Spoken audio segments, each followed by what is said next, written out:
Hai, Assalamualaikum. Saya Puan Syida dan ni suami saya, Encik Hamri. Okey, lokasi kami ni berada di Kampung Paijaras, Sungai Buloh, Selangor. Okey, untuk pengetahuan semua, selepas kami habis bayar duit tanah ni, kami telah mencari kontraktor. So banyaklah kita cari, terutamanya di sosial media lah. Dan selepas kami cari ni, kami buat research ni bukannya sekejap lama. Okey, kami macam-macam lah kami tengok melalui reference kawan-kawan, kontraktor tempatan. Dan akhirnya kami menjumpai kontraktor di Selangor di TikTok. Okey, saya bukan tengok kontraktor di Selangor ni bukannya sekejap tau, berbulan-bulan saya tengok.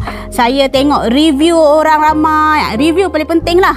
Okey, kita sekarang nak mencari, orang kata, dengan kadar harga yang berpatutan dengan bajet yang ada. Melalui sosial media, okey, kita puas hati, lepas tu kita tengok komen orang ramai mengenai kontraktor di Selangor. So akhirnya saya dan suami saya telah berbincang dan kami telah membuat keputusan untuk jumpa sendiri kontraktor di Selangor. Saya rasa kontraktor ni memang boleh dipercayai. Yang pertama, dia buat ikut time. Lepas tu dia punya komunikasi antara kontraktor dengan kita orang pun memang follow rapat. Jadi saya memang suggest lah, siapa-siapa yang nak buat rumah boleh cari kontraktor di Selangor. Kontraktor di Selangor, kontraktor yang dipercayai.